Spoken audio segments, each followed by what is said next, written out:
அஸ்ஸலாமு அலைக்கும் வரஹ்மத்துல்லாஹி வபரகாத்துஹு. நான் ஸ்க்ரீன் ரெக்கார்ட் பண்ணிகிட்ருக்கிறது வந்து குர்ஆன் வசனம். இதில் வந்து நான் மார்க் பண்ணியிருப்பேன் ஒரு வேர்டை, இன்னா லில்லாஹி வா இன்னா இலைஹி அப்படின்ற வேர்டை மார்க் பண்ணியிருப்பேன். இந்த வசனத்தில் அல்லாஹ் கீழே வந்து மீனிங், அந்த இது அர்த்தம், தமிழ் அர்த்தம் பாருங்கள். அவர்களுக்கு எந்த துன்பம் ஏற்பட்டாலும் நாங்கள் அல்லாஹ்வுக்கே உரியவர்கள், நாங்கள் அவனிடமே திரும்பக்கூடியவர்கள் என்று கூறுவார்கள் அப்படின்னு சொல்கிறாங்க. ஆனால் மோஸ்ட் ஆஃப் நம்ம இந்த வேர்டை வந்து நம்ம எதுக்கு யூஸ் பண்ணுறோம் அப்படின்னா, ஒரு மவுத்து கேள்விப்பட்டால் மட்டும்தான் நம்ம என்ன பண்ணுறோம் அப்படின்னா இன்னா லில்லாஹி வா இன்னா இலைஹி அப்படின்னு சொல்கிறோம். ஆனால் அல்லாஹ் இந்த இடத்துல என்ன சொல்லியிருக்கான் பாருங்கள், எந்த துன்பம் வந்தாலும், ஒரு அடியானுக்கு வந்து எந்த துன்பம் வந்தாலும் இந்த விஷயத்த சொல்லட்டும் அப்படின்ற மாதிரி தான் அல்லாஹ் சொல்லியிருக்கான்.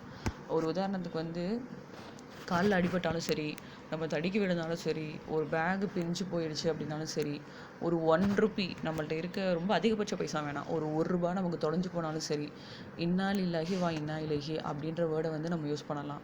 ஆனால் அதை விட்டுட்டு இப்போ வந்து நம்ம அதிகமாக யூஸ் பண்ணுறது எப்படின்னா, அதாவது என் ஃப்ரெண்டுகிட்டே நான் சொல்கிறேன்னு வச்சுக்கோங்களேன், ஏதோ ஒரு சின்ன விஷயத்த அவள் இன்சிடென்ட் சொல்ல போகும்போது, நான் இன்னா லில்லாஹி வா இன்னா இலைஹி ராஜிஊன் அப்படின்னு நான் சொல்கிறேன் அப்படின்னா, யார் மவுத்து அப்படின்ற மாதிரி தான் கேட்குறாங்களே தவிர, அந்த வேர்டை வந்து இந்த மாதிரி எல்லா விஷயத்துக்கும் யூஸ் பண்ணலாம் அப்படின்ற விஷயம் வந்து யாருக்கும் அவ்வளோவா தெரியல.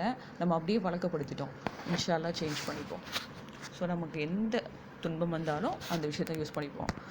ஒரு ₹1 காயின் தொலைஞ்சா கூட அந்த விஷயத்துக்கு கூட நம்ம இன்ஷா அல்லாஹ் இந்த வேர்டை வந்து இன்ஷா அல்லாஹ் பயன்படுத்துவோம். அஸ்ஸலாமு அலைக்கும் வரஹ்மத்துல்லாஹி வபரகாத்துஹு.